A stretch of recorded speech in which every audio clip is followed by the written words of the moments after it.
নামাজ পড়লে ইমানদার হওয়া, রোজা রাখলে ইমানদার হওয়া, হজ করলে ইমানদার হওয়া যায় না, যাকাত দিলে ইমানদার হওয়া যায় না ততক্ষণ পর্যন্ত আল্লাহ এবং তার রসুলের উপর ঈমান আনবে না, বিশ্বাস করবে না, রসুলকে ভালোবাসতে পারবে না ততক্ষণ পর্যন্ত যতই নামাজ আদায় করি, যতই রোজা রাখি, যতই হজ করি, সে কখনো ঈমানদার হতে পারবে।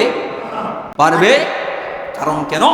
নবীজির হাদিসের মধ্যে এটা বলে দিয়েছেন, মানুষের যদি নামাজের আমল না থাকে, রোজার আমল নাও থাকে, হজের আমল যদি নাও থাকে, অন্তর যদি রসুলের প্রতি মহব্বত থাকে, আমার আল্লাহ ওই মহব্বতের কারণে জান্নাত দান করবেন। আরো জোরে বলেন না সুবহানাল্লাহ। সেটার প্রমাণও আমি দিচ্ছি। মুসলিম শরীফের হাদিস হযরতে আনাস রাদিয়াল্লাহু তাআলা আনহু থেকে বর্ণিত। তিনি বলতে লাগলেন, আন্না রাজুলান সাআলান নাবিয়্যু, সবাই বলেন সাল্লাল্লাহু তাআলা আলাইহি ওয়াসাল্লাম। হযরতে আনাস রাদিয়াল্লাহু তাআলা আনহু হতে বর্ণিত, তিনি বলতে লাগলেন, একজন ব্যক্তি নবীজির দরবারে আসলেন। কার দরবারে? নবীজির দরবারে আসলেন। আসে বলতে লাগলেন, মাতাসাতু ইয়া রাসূলুল্লাহ, ইয়া রাসূলুল্লাহ, কিয়ামত কখন হবে আমাকে একটু করে বলে দেন। আচ্ছা, আর নবী কিয়ামত সম্পর্কে জানেন কি না জানেন? না জানিলে কি জীবনত প্রশ্ন করতো না? হুজুর হন না, জীবনত প্রশ্ন করতো না, জীবনত করতো। তো আর নবী জানে বলেই তো প্রশ্ন করছি। সুবহানাল্লাহ।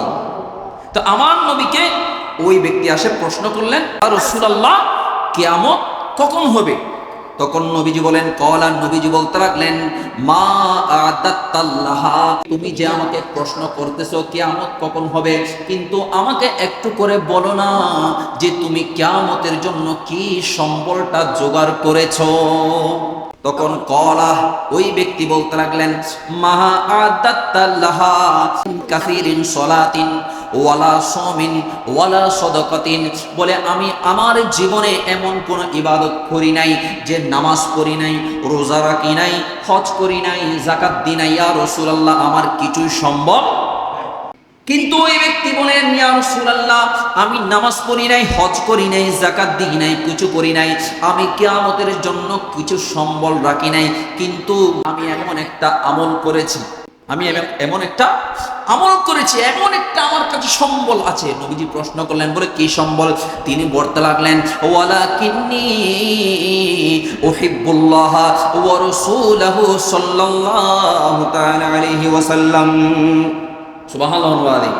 ইয়া রাসূলুল্লাহ আমার কোনো সম্বল নাই, আমার রোজা নাই, যাকাত নাই, হজ নাই, কিছুই নাই, বলে কিন্তু একটা আমল আছে, বলে আমি আমার অন্তরের ভিতরে আল্লাহ এবং তার রাসূলের মহব্বত সীসা ডালাই করে রেখেছি।